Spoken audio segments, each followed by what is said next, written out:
اهلا بيكم في الموسم الثالث من مسلسل كاسل.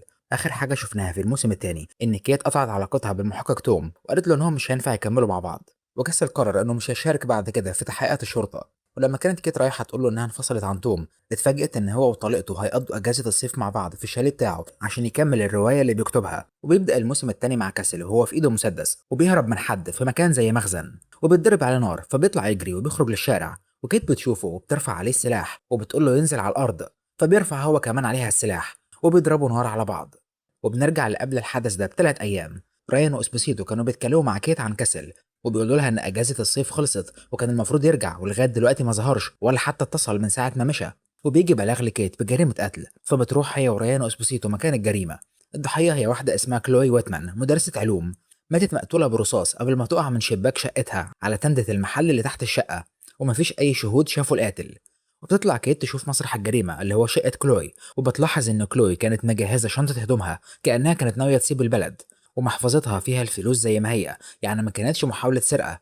وبعد كده بيستدعوا ايفان حبيب كلوي عشان يسالوه عنها وان كان ليها اعداء ولا لا. وبيقول ايفان ان كلوي على طول في حالها وملهاش اي عداوه مع حد. وكيت بتساله ان كانت كلوي كانت هتيجي تبات عنده لانها كانت محضره شنطتها كانها ماشيه، بس ايفان بيقول لها لا، ما كانتش جايه لي، ومستحيل تسيب البلد فجأة كده لأنها عمرها ما غابت من شغلها بشكل مفاجئ. والدكتورة الشرعية ليني بتلاقي ورقة كانت في إيد كلوي وإيديها قافلة على الورقة، ومكتوب في الورقة عنوان، فبيروحوا على العنوان، وبتكون هي شقة واحدة اسمها مايا سانتوري بتشتغل نحاتة. ولما بيوصلوا شقتها بيلاقوا الباب متوارب والشقة متكركبة وفي خيال حد جوه، فبيقتحموا الشقة وبيلاقوا مايا مقتولة وكاسل واقف قدامها وفي إيده مسدس، فبيهددوه عشان يرمي السلاح، وبيقول لهم إن في سوء تفاهم، بس كيت بتقبض عليه. بعد كده في الاسم كاسل بيحكي لكيت انه يعرف مايا من زمان وانها كانت بتعمل له منحوتات، والنهارده اتصلت عليه لانها عارفه ان ليه علاقه بالبوليس، بس ما قالتلوش على الموضوع اللي عايزاه. ولما راح لها لقى الشقه مفتوحه ولقاها مقتوله. ولما سمع صوت كيت واللي معاها دخلوا الشقه فكر ان القاتل رجع، فاخد مسدس كان على الارض عشان يدافع عن نفسه، وبعدها هم دخلوا عليه. وكيت وريان واسبوسيتو ومونتجمري بيكونوا متضايقين منه جدا لانه ما اتصلش بيهم خلال الاجازه كلها، ولما رجع المدينه ما عرفهمش حتى انه رجع. وكيت بتعرض عليه صورة كلوي اللي لقوا عنوان مايا في الورقة اللي في ايديها، بس كاسل ما بتعرفش عليها. وتقرير الطب الشرعي بيوصل مايا وكلوي اتقتلوا بنفس عيار المسدس، والمسدس اللي اتقتلوا بيه مختلف عن المسدس اللي لقوه في ايد كاسل لما قبضوا عليه، فكده هو براءة وكيت بتخلي سبيله. وكاسل بيكون عايز يشارك كيت في القضية، بس هي بتكون زعلانة منه فبترفض وبتمشيه. وبيرجع كاسل بيته وبيلاقي أليكس بنته متضايقة لأن صاحبها اللي اتعرفت عليه في المخيم اللي فات كان مسافر في أجازة وما اتصلش بيها ولا مرة، وحتى لما رجع برضه ما اتصلش بيها، مع إنه المفروض هو اللي اتصل لأن هو اللي كان بره ورجع. وكاسل بيدافع عن صاحبها ده لأن هو كده في نفس الموقف مع كيت، وبيقول ممكن يكون خايف إنك تكوني مش عايزة تكلميه تاني أو تكون حاجة اتغيرت في حياتك. بس أليكس وأمه مش بيوافقوا على كلامه وبيقولوا إن الولد ده غلطان. وفي الاسم كيت بتكون فرحانة إن كاسل رجع تاني. وراين واسبوسيتو بيكونوا عملوا تحريات وحققوا مع كل معارف كلوي ومايا، ومحدش من المعارف دول يعرف بعض. بس كيت بتكون متأكدة إن أكيد في رابط بين الاتنين يخليهم يتقتلوا في نفس اليوم وبنفس المسدس، وبتطلب منهم يبحثوا في سجلات تليفوناتهم وحساباتهم المالية. أما كاسل فبيرجع لشقة مايا والبوليس بيكون لسه بيكمل معاينة الشقة، فبيدي للحارس قهوة وأكل عشان يخليه يدخل يشوف مسرح الجريمة. وكاسل بيلاقي بقع الدم على الأرض والمحققين ما أخدوش بالهم منها فبيقول لهم عليها. وبتروح كيت للدكتورة ليني المشرحة، وليني بتكون لقت إن الجثتين بتوع كولاي ومايا عاملين وشم، واحتمال يكون الوشم بتاعهم يكونوا من رسم نفس الشخص. وكمان لقت آثار لرقم 227 كان مكتوب على إيد كلوي. ولقت كمان إيصال تاكسي في جيب مايا بتاريخ النهاردة قبل ما تتقتل بكام ساعة. وسبوسيتو بيتصل على كيت وبيكونوا لقوا إن كلوي ومايا جات لهم مكالمة من نفس الرقم قبل ما يتقتلوا بكذا ساعة، والمكالمة من واحد اسمه تود ليه سوابق سرقة وعنف، فبيشكوا إن هو القاتل وبيروحوا يقتحموا شقته. وبيلاقوا كاسل موجود هناك برضه وتود مقتول. وكيت بتكون متعصبة منه إنه ما سمعش كلامها وبرضه حشر نفسه في القضية، وكمان بتستغرب إزاي وصل لتود قبلهم. فكاسل بيحكي لها إنه راح مسرح الجريمة بتاع مايا ولقى تليفونها في الشقة وطلب آخر رقم اتصل عليها، وعرف اسم تود من البريد الصوتي بتاع الرقم، وبحث عنه على النت وعرف عنوانه. ولما وصل الشقة هنا لقاه مقتول والباب كان مفتوح.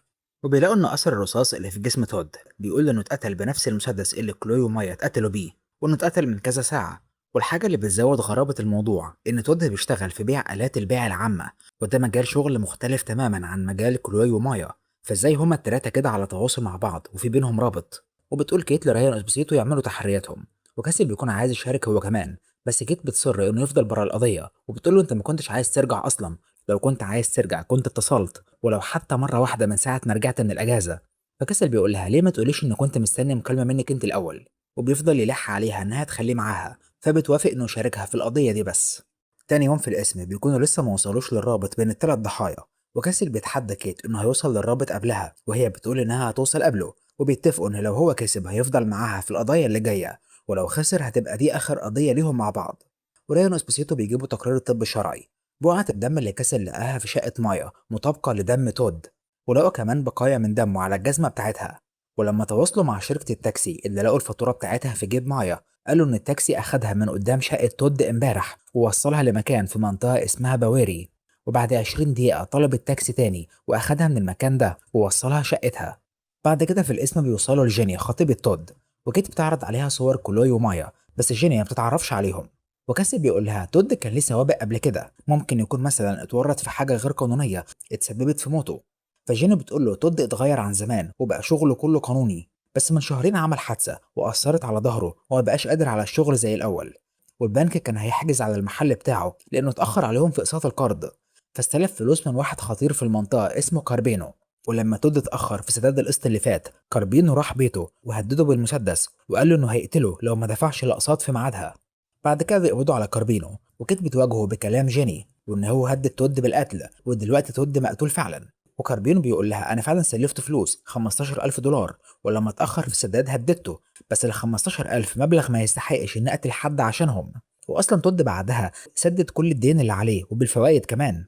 وبعد التحقيق بيتأكدوا من حاجة غياب كاربينو بتطلع سليمة، ومبيكونوش فاهمين لو بالفرض كاربينو كذاب وإن هو مثلا أجر حد عشان يقتل تود، طب ليه هيقتل كولوي ومايا؟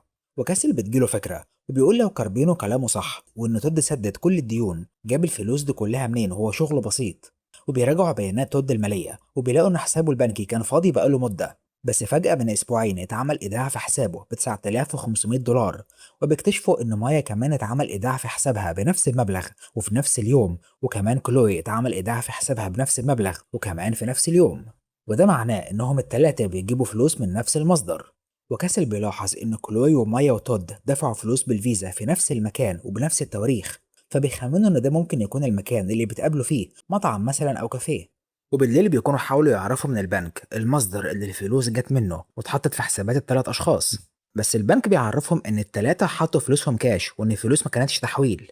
وبيعرفوا من البنك إن مبلغ 9500 دولار هو أقل من الحد الأقصى اللي بعده البنك لازم يطلب ورق يثبت مصدر الفلوس وكمان ورق الضرايب، وده معناه إن أكيد مصدر الفلوس دي غير مشروع. واسبوسيتو بيكون تواصل مع الشركة صاحبة الفيزا اللي التلاتة دفعوا بيها الفواتير في المكان اللي كانوا بيتقابلوا فيه، وبيقدروا يوصلوا لعنوانه. وبتروح كيت وكسد العنوان، وبيكون مبنى في مكان متداري والباب عليه رقم سري للدخول. فكيت بتفتكر الرقم اللي كان مكتوب على ايد كلوي وبتكتبه والباب بيفتح، والمكان بيطلع نادي ليلي سري. وكيت بتوري صور الثلاث ضحايا لعامل البار وبتعرف عليهم، وبيقول لها انهم كانوا من شلة كيتي صاحبة المكان. وبيقابلوا كيتي وإيرل جوزها، وكيتي وإيرل بيزعلوا لما بيعرفوا ان الثلاثة اتقتلوا. وكيتي بتقول إن كلوي أحيانا كانت بتقدم عروض رقص في المكان، وتود كان بيقدم عروض استعراض للأفاعي، ومايا كانت بتيجي تتفرج. وبيطلع إن كيتي عندها محل رسم وشوم، وهي اللي رسمت الوشم لكلوي ومايا.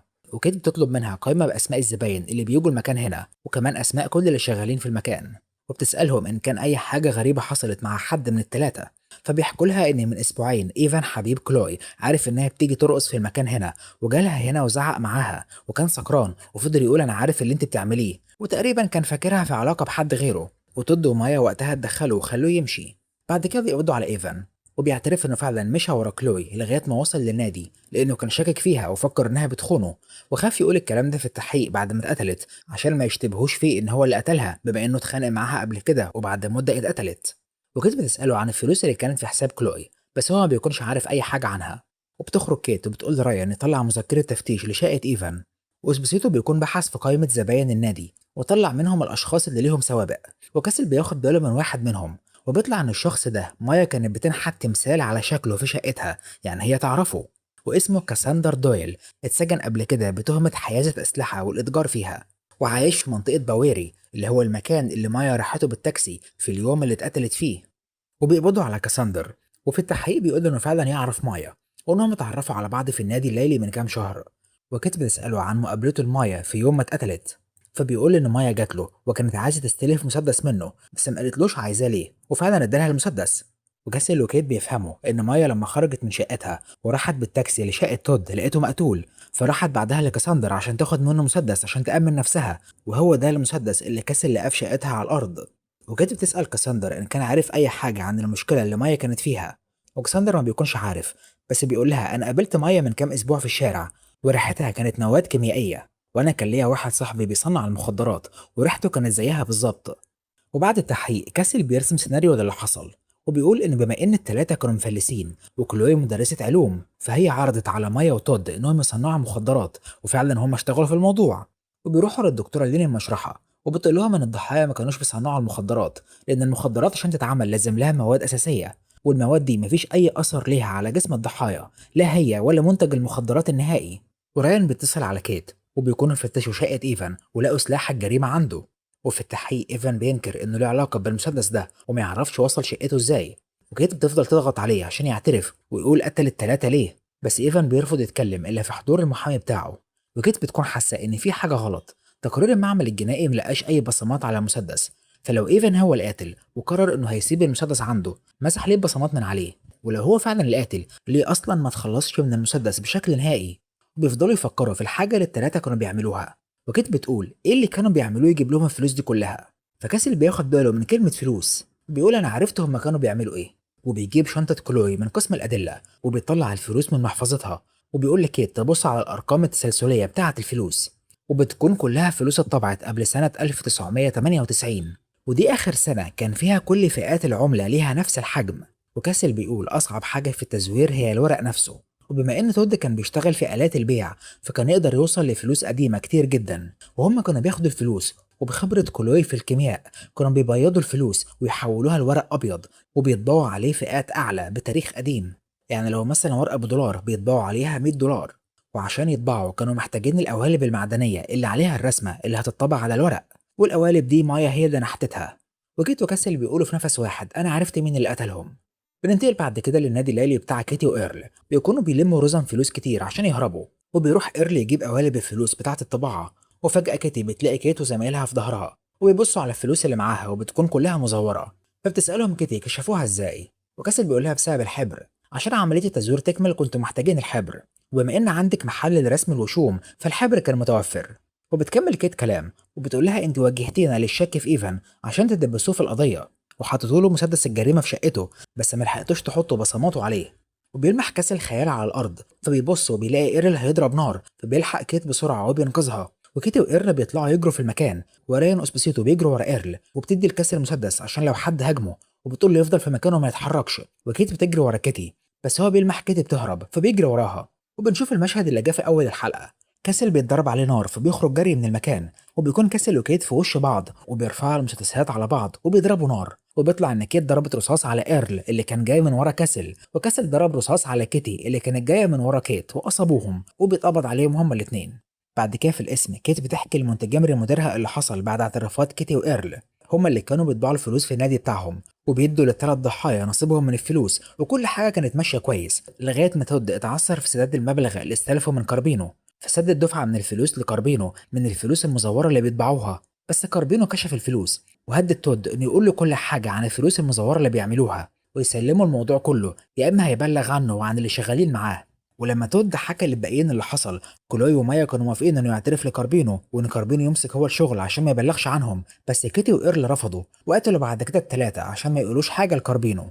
وحاليا بما ان كاسل هو اللي اكتشف الرابط بين الثلاث ضحايا فكده هيفضل مع كيت في القضايا الجايه، وبيقول لها لو مش عايزاني انا مستعد امشي، بس هي بتقول له انت كسبت الرهان بعدل وحقك انك تفضل. وبعد ما بيمشي اسبوسيتو بيتكلم مع كيت وبيقول لها انت عرفتي قبل كاسل بقد ايه ان الموضوع له علاقه بالتزوير، ولما احكي له امتى عشان يكتشف هو الرابط، وكيت ما بتردش عليه وبتسكت، يعني كيت اكتشفت الحل بس ما قالتش هي الاول عشان كاسل يفضل معاها في الشغل. وبيرجع كاسل البيت بيلاقي اليكس بنته بتكلم صحابها وعلاقتهم رجعت تاني زي الاول، وبتخلص الحلقه. اتمنى تكون الحلقه عجبتكم، ما تنسوش تعملوا لايك واشتراك عشان يوصلكم مننا الحلقات الجايه. سلام.